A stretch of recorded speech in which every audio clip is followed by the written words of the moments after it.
ಮಹಾರಾಷ್ಟ್ರದ ಉಪಮುಖ್ಯಮಂತ್ರಿ ಅಜಿತ್ ಪವಾರ್ ಅವರು ಇಂದು ಬೆಳಗ್ಗೆ ಭಯಾನಕ ವಿಮಾನ ಅಪಘಾತದಲ್ಲಿ ಪ್ರಾಣ ಕಳೆದುಕೊಂಡ ಹಿನ್ನೆಲೆಯಲ್ಲಿ ಮಾಜಿ ಕೇಂದ್ರ ಸಚಿವ ಭಗವಂತ್ ಖೂಬಾ ಅವರು ಸಂತಾಪವನ್ನು ಸೂಚಿಸಿದ್ದಾರೆ.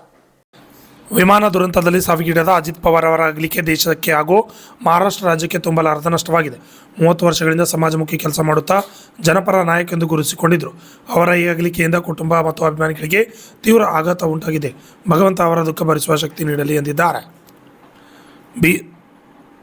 ವಿಶಾಲ್ ಸ್ವಾಮಿ, RJ32 ಕನ್ನಡ ನ್ಯೂಸ್, ಬೀದರ್. ಇಂದು ಬೆಳಗ್ಗೆ ವಿಮಾನ ದುರ್ಘಟನೆಯಲ್ಲಿ ಮಹಾರಾಷ್ಟ್ರ ರಾಜ್ಯದ ಉಪಮುಖ್ಯಮಂತ್ರಿಗಳು ಹಾಗೂ NDA ಸಹಯೋಗಿ ಪಕ್ಷದ NCPಯ ಅಜಿತ್ ಪವಾರ್ ಘಟದ ಮುಖ್ಯಸ್ಥರಾದಂಥ ಸನ್ಮಾನ್ಯ ಶ್ರೀ ಅಜಿತ್ ಪವಾರ್ ಅವರ ಮೃತ್ಯು ಇವತ್ತು ನಮ್ಮೆಲ್ಲರನ್ನ ಹಾಗೂ ಮಹಾರಾಷ್ಟ್ರ ಮತ್ತು ರಾಷ್ಟ್ರ ರಾಜಕಾರಣಕ್ಕೆ ಒಂದು ದೊಡ್ಡ ಹಾನಿಯನ್ನೇ ಉಂಟು ಮಾಡಿದೆ ಅನ್ನುವಂಥದ್ದನ್ನು ಹೇಳಬಹುದು.